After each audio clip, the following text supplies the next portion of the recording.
I'm a Sagittarius man, right? As a man, it's my birthday. I have to understand what is the cause and effect of some shit. Because you will see a situation 6 months after a situation. You wanted the gang, you should have just asked for it. Back to Saweetie, I think he was definitely talking. Quavo and Offset may be back at each other's throats. So it appears that someone got left off of Bad and Bougie, and the internet is certain that it's over this time. Darling, presently, according to the official narrative, Offset was merely discussing the evolution of misinformation and causation and effect on Joe and Button's podcast. However, the unverified rumor that man essentially simply said, yes, mashed the industry, and let the streets make the connections, to thy incredibly cold former cousin. Then, as if on cue, people began bringing up the old key receipts, the sloppy songs, the shade, the interviews, and the realization that perhaps this supposed treachery was what finally destroyed the Migos. Excellent. Now, considering that these men were essentially blood relatives rather than merely friends or co-workers, you would think that somewhere they would have drawn the line, but they didn't. Offset crossed a line that cannot be undone if the rumors are accurate. Word on the street today is that Quavo did more than simply become enraged. He took action. If it's accurate, then we're examining a completely different phase of the Migos Cold War. One that could link up T with a bougie and go very terrible in bougie. Let's dissect this, then. Alright, you all. Offset, therefore, appeared to have nothing to prove when he entered the Joe Buddy interview. He wore that unperturbed energy like a necklace, cool, collected, and tranquil. However, he began to drop nuggets that had everyone on the street listening as soon as the topic of relationships, damaged feelings, and cheating up or down came up. I'm a Sagittarius man, right? As a man, it's my birthday. I have to understand what is the cause and effect of some shit. For interpretation. In essence, this man is claiming to understand why Cardi is out here with Stefan Diggs, since he has deceived her more times than the internet can count. Naturally, Joe Budden couldn't resist sharing the most repulsive receipts ever. If me and Mel are together and I cheat on her and I go get some or and then I end up with somebody that's Idris. It seems that he was not denying anything. Everyone, merely leaving it open-ended so that everyone can make the connections. I said what I said without ever saying it because of this wink-wink. None that I left went up, so I don't know how to experience. But by the time Joe was done, it felt less like an interview and more like a confessional. Father Poe, buddy, no. In any case, Offset's ambiguity, never the fact that it was confirmed but never shut down, made it obvious. He's not going to stop the rumor mill from going crazy. And that's y'all where the streets start asking questions.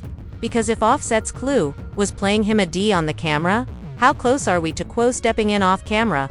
Now, the downfall of Quavo and Saweetie was as much a breakup as a complete reality show, with the exception of the elevator cameras. We're discussing TMZ footage of elevator fights. The notorious Bentley's repo and the subtweet are sharp enough to slice diamonds. In a recent video released by TMZ, the rappers are involved in a full-on physical scuffle while on an elevator. The surveillance footage was caught on camera at an apartment complex in North Hollywood. Bling bling. But by late 2022, Quavo wasn't just throwing shade. He was dumping the whole iced-out tree on her. Do y'all remember that messy track with Take Off? Yeah, it wasn't exactly subtle. I said, Carisha please, because she's too messy. Please BFF my dog behind my back. But I'm not stressing. Not at all. You went with the gang. You should have just said it. We would have blessed it. Should have just said it. Y'all, the moment that bar dropped, the internet turned into a crime lab. X threats, YouTube breakdowns, and Reddit theories. Everything was playing the dog. And every finger pointed straight at Offset. Said just said it. But here's the logic. The gang, you should have just asked for it. Back to Saweetie, I think he was definitely talking about my said he say on the song because gang is referring to Migos, like right. You know what I'm saying? Somebody. And yes. Thus, gang refers to Migos while gang refers to a family member. All of a sudden, everything made sense. The split, the tension, the frigid shoulders. Takeoff and Quavo were out here on their own. The cop was abandoned, in his own lane. Furthermore, no press release could ever more fully explain the Migos split than that one verse did. Because this wasn't just a mess if Offset was the dog and Migos was the gang. This amounted to betrayal. that a couple of diss tracks are not squashed. As you are all aware, Offset and Quavo are cousins in addition to being rap friends. And girls lack that blessing, whether they are current or former fans. Thus, when Whisper began to swirl, Offset and SOI, it wasn't only rumors that they were hooked up.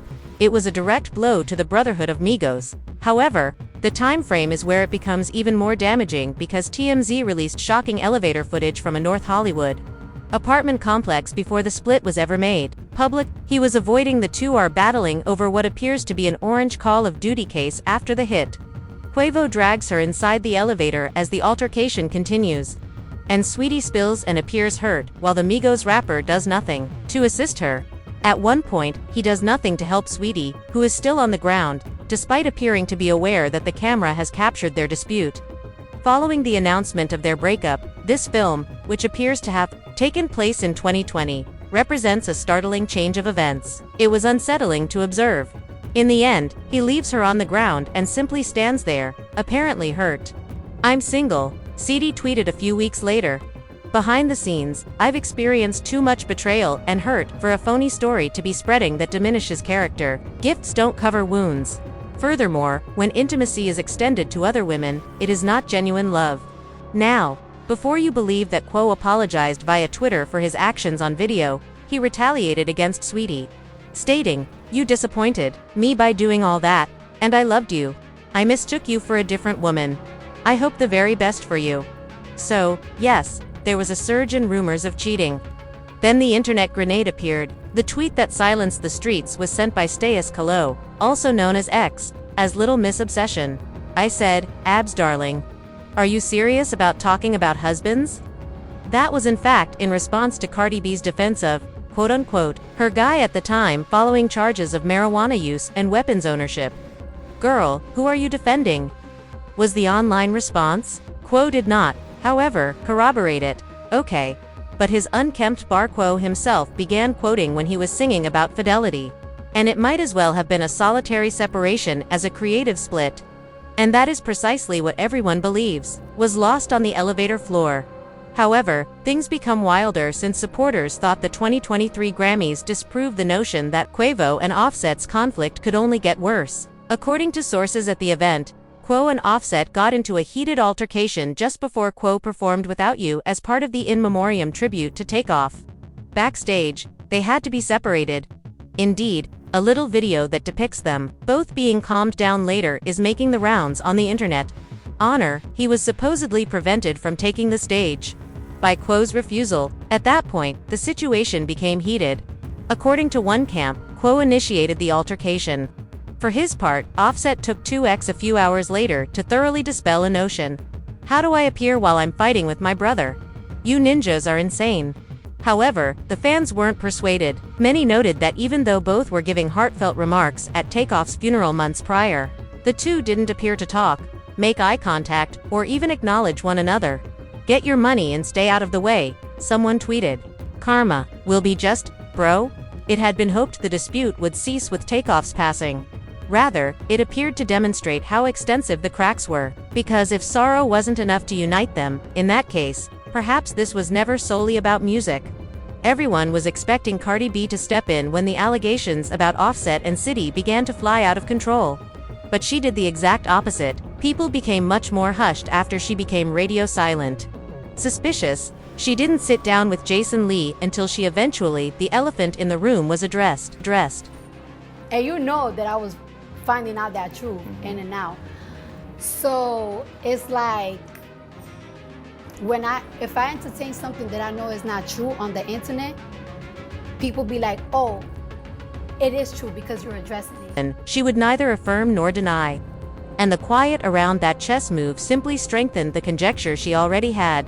The true tale, but wasn't prepared to tell it for the blogs. And I keep going longer and longer and longer. And at the end of the day, I know what's going on in my house. Well, and you have no problem picking up a phone and calling to clear the air.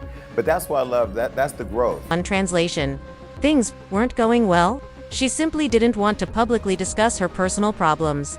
Then it was tea time at the Oscars after party. Visible encounter at Vanity Fair occasion. An eyewitness claims that Cardi immediately approached C after spotting her and began shouting, "What now? You have to say it." The ghetto was authentic. Oh child, the ghetto. Okay, my dear, didn't raise her voice. But she also didn't back down. Rather than match Card's intensity, she opted for the cold attitude. C made an effort to maintain her elegance, but she also didn't compromise. In essence, Cardi was shouting and making a fool of herself. However, Cardi herself later took to Instagram, live chatting on the phone with someone in You know me. I don't play that. But I'll call you later because I'm on live. I'll tell you all the Tiana later. Bye. worth millions of dollars. Music for fans. It was confirmation without confirmation when I had 25 million on my so. Even while Cardi may not have said the facts directly, she made sure that everyone had something to discuss. C ensured that she had her power move online, as well. Additionally, in the beef occasionally, this layer's quietness overpowers any diss track.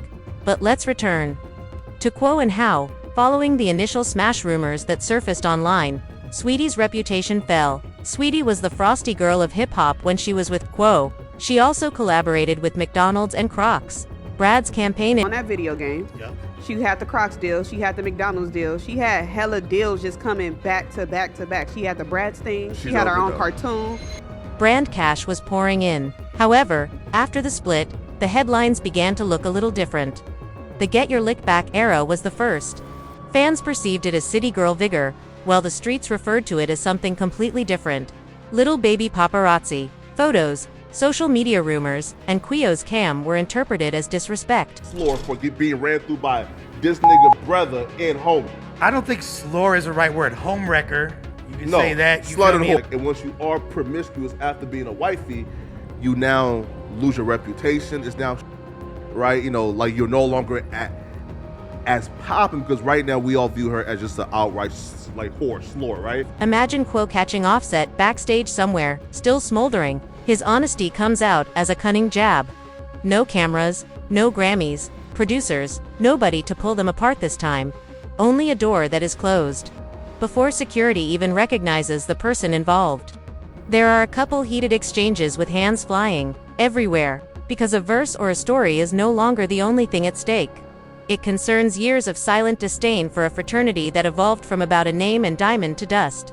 So, darling, that remains the grenade between them. We want to see our career as a duo, you know what I'm saying? So we just stand on loyalty, you know what I mean? We stand on real deal loyalty. And, you know, sometimes that shit ain't displayed. And this ain't got nothing to do with no label, no paperwork, no QC, no nothing. Let's just say that at this point, people claim that a complete miracle would be required. The Cold War has been solidified, and the streets are now left to fill in the gaps as neither man is willing to clear the air. However, what are your thoughts? Did Offset's interview just poke the bear? Or did Quo continue to hold a resentment he will always harbor? And was she ever worth it, my love, if this beat is truly over? Best pals and Formula 2. She is a really wicked girl. She has her own drama. She doesn't require any tea. I'll see you at the next one.